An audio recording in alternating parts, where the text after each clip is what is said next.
Welcome to the Authority File. I'm Bill Mickey, your host and the editorial director at Choice. We're kicking off 2023 with a discussion with Dr. Sarah Derbew. Sarah is assistant professor of classics at Stanford University, where she focuses on ancient Greece's literature and art, and specifically how Black people are depicted in those works. She is also the author of the recent book published by Cambridge University Press called Untangling Blackness in Greek Antiquity, which examines literary and artistic representations of Black Egyptians, Ethiopians, Indians, and Greeks in the Greek world. In her introduction, Sarah describes the book as being influenced by performance studies and critical race theory, which, quote, maps out an archaeology of Blackness that rejects simplistic conflations. It's an anti-racist study that, quote, promotes a contextualized, critical approach to representations of Black people in Greek antiquity. Importantly, she takes great pains to separate her research from the modern influences on language, race, and skin color. It arrives in the midst of significant debate around classical studies, particularly the discipline's westernized and white perspective, interdisciplinary shortcomings, and its myopic focus on Greece and Rome. It boils down to this. If you're in a profession that needs to know how a major academic discipline, such as classical studies, is evolving in contemporary society, then this is a book for you. And I'm looking at you, the librarian who's trying to fill out a diversified collection, and you, the classic scholar who's continually wondering what lies beyond the borders of Greece, Rome, and Egypt. In his review of Untangling Blackness in Greek Antiquity in the Los Angeles Review of Books, Naji Olya declares it is, quote, proof that the future of classics is already here. It's simply waiting for everyone else to catch up. In the second episode of this two-part series, we address the evolution of classical studies, including why more equity in research perspectives is needed.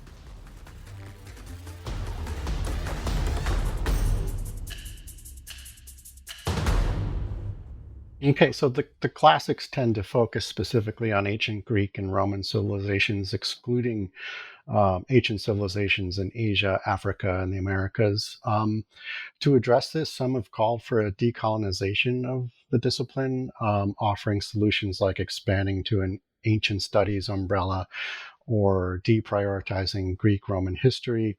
What do you think the path is forward for decolonizing the classics, and what are the challenges of decentering Western perspectives in a discipline like the classics? I will say that I'm very careful in terms of using the verb decolonizing to Yeah. refer to a field. And in this, I'm looking to Eve Tuck and Kay Wayne Yang's article, Decolonization is Not a Metaphor. I think that keeping it in its historical context and thinking about the ways in which it's really integrated and thinking about removing settler colonialism from the landscape, I'm wary to use it to think about a discipline, which feels more of an academic project. But I will say that really trying to infuse more equity into the discipline of classics or trying to rehabilitate it or to remove the ways in which it's been used to harm communities is very important. And I think centering perspectives that have not always been focused on is a really useful first step in this project. I've been heartened to see that in recent book review calls for book reviews or lists of new books, more and more books are cropping up about parts of the ancient Greek world that are not centered in Greece or in Italy, thinking about Asia Minor more seriously, also thinking about communities like enslaved people, freed people who are not always at the front and center of our studies is really inspiring. And in terms of Blackness and the contribution that I hope my own book will make, I'm I'm hopeful that this will be part of inspiring a new generation of scholars to really think more seriously about Blackness, difference, and Africa as a continent that has more than just Egypt to offer in terms of antiquity. So, what I Hmm. want to do in future projects is to really think about what I've been calling ancient African studies as a branch of classics to really center the ways in which the ancient civilization of Punt in modern day Eritrea or the ancient civilization of Aksum in modern day Ethiopia are all part of this global antiquity world that has, at this point, focused mainly on Greece and on Italy, but could really benefit a lot from inviting other communities to the table and to not always reduce Egypt to the only contribution that Africa has to offer, but to look further south. Right. Okay.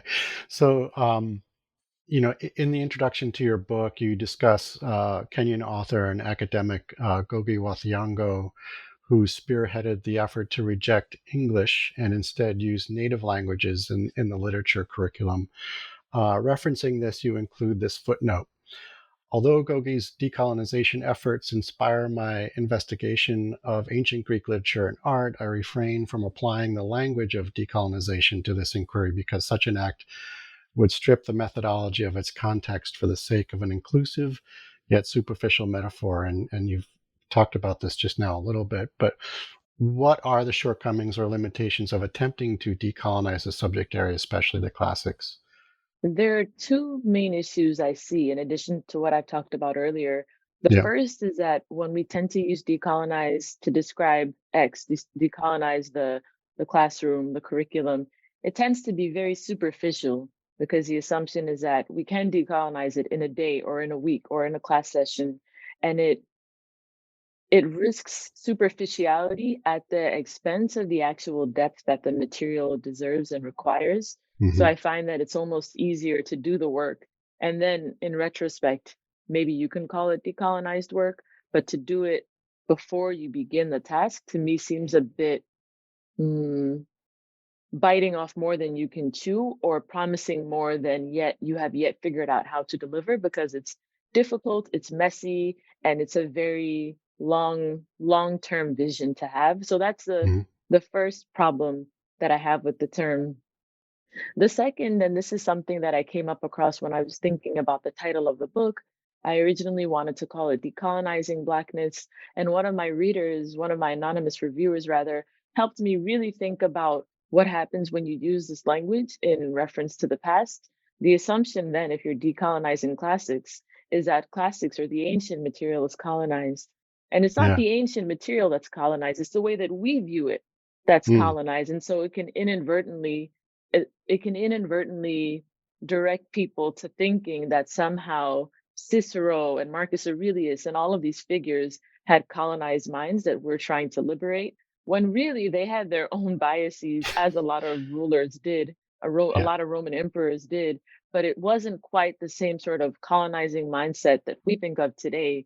So this can be a way of inadvertently using modern frameworks, modern power dynamics, and applying them to the past if we're not careful about how we use it. So for these two reasons, in addition to what I mentioned earlier about Right. decolonizing being a difficult metaphor to use if we're not thinking about the settler colonial model, for these reasons, I tend to veer away from using it for thinking about the field of classics and instead thinking about maybe liberating the ways in which we think about the field or trying to highlight the voices that have been marginalized in the modern sphere, but marginalized.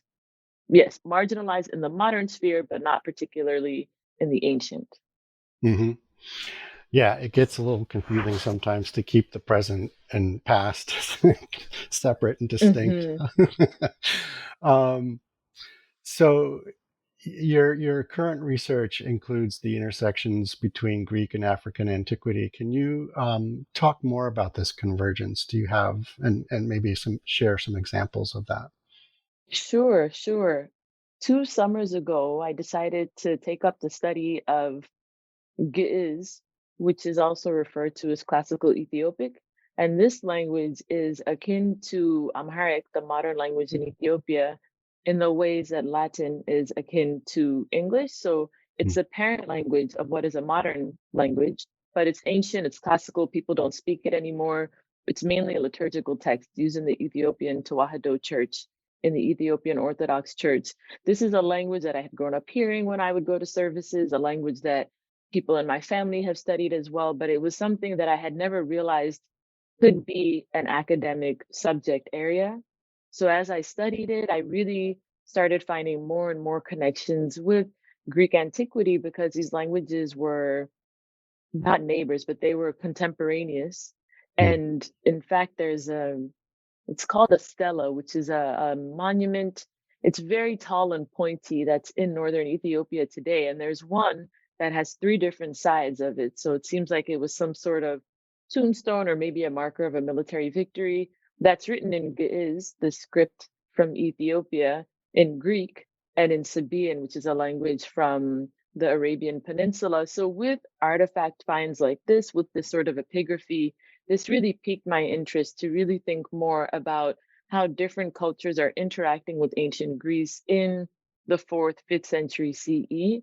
And Mhm. these connections are harder to focus on if we just use a modern framework of Africa is in the south and Greece is part of Europe in the north. So what I want to do more and more in my work is really think about the Nile, for example, being a connector as opposed to a divider, really thinking about the fact that since it flows from the highlands of Ethiopia up to the Mediterranean, this means that trade can also flow in this way. And this means that communication can flow in this way as well. Mm. So I'm hoping to engage more with ancient civilizations like Aksum in northern Ethiopia, where a lot of these manuscripts are, where the stela that I mentioned, where this huge obelisk that has three different languages is, so that people who are in the modern day can see that African antiquity and Greek antiquity are actually not that far apart. They're far apart in our modern context because of our modern connotations of continents and not so much in the ancient world. Hmm. Yeah, excellent. Um, Another really fascinating thing about your work is it's sort of it not sort of, but it is interdisciplinary in nature, spanning subjects like performance studies, critical race theory, and others. What are the benefits of incorporating skill sets or theories outside of the classics? And I'm thinking of the often regarded elitism of the classics and how its evolution could be through incorporating ideas from other, perhaps more egalitarian or non-hierarchical subjects. hmm Something a colleague in my department told me that I really liked is rising tides lift all ships. And Hmm. this is the mindset that I have really thinking about the next generation of classicists and what the field of classics will look like in 10, 20, 50 years. I do find that there are so many other fields that have engaged critically with thinking about race beyond skin color or skin color itself. And classics has not done that yet as a field because humanities is so porous in terms of disciplinary formations and also disciplinary boundaries, I find that it makes the most sense to me to benefit from all of the work that other people have done rather than try to create my own framework only using particular scholars because that's all that I'm told that I can Yeah. use. I also do some of this work, some of this interdisciplinary work, to also recognize that the field of classics has never been only people who study philology. I think about how so many people in my field will mention Hegel or Heidegger or Nietzsche, people who are philosophers with ease. And so there is this understanding that German philosophy or European, Western European philosophy and the field of classics can go hand in hand. So I'm really expanding this framework that's already an interdisciplinary one to include voices that are not always brought into the same sphere, because I do think interdisciplinary work is at the heart of the field of classics. Mhm. It is, in essence, almost an area studies program because you can look at Roman social history, you can look at Greek military history, you can look at lyric poetry, and the one connector is this particular geography or this particular time period. So I do think that there are ways to expand what classics can mean in ways that don't somehow damage or cheapen what it is that classics as a field is trying to be. Right. Yeah. And likewise, I think you were saying earlier that, your hope that, with your work, one of your hopes that with your work, other disciplines outside of the classics can read it and also incorporate it into their own research.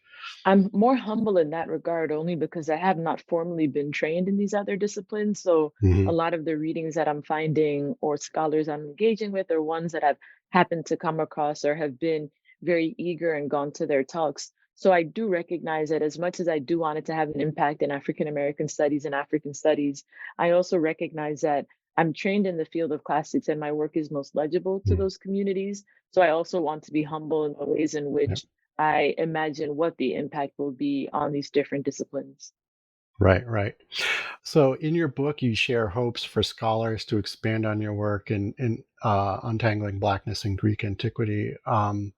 Again, similar to what we just talked about, how do you hope young classicists will shape the discipline? In what ways do you see the classics evolving? I'm working with one graduate student. I was helping her think through her dissertation topic in the Department of Classics here at Stanford. And she mentioned wanting to have an ethics of care in her work. And I Hmm. thought it was really beautiful to recognize that the field of classics has come to such a place where someone can talk about this with the professor and be able to say, I want to have love for my subjects. I want to really think about taking care of them in ways that maybe the care has not been given before. So this excites me, seeing that there are new crops of students coming up. And I'm only 3 years into the job, so I also have a very limited range of sources to tap into. But it's exciting to see the ways that students are thinking beyond the objectivity that we are sometimes told that we're supposed to have, and are really leaning Hmm. into being subjectively caring, but also Yeah. being rigorous and not trying to cherry pick sources or not do right by these different people, communities are writing about. But I really like this idea of an ethics of care. And I thought this is showing me that the field is evolving in ways that are actually productive. If we can support students who are doing this sort of work and help place them in different positions, be it universities or not, where they can really affect how the field is shaped, then that bodes very well for the future. Yeah. Excellent. Well, thank you, Sarah. That's all the time we have. Thank you so much for joining us on the program. Thank you very much.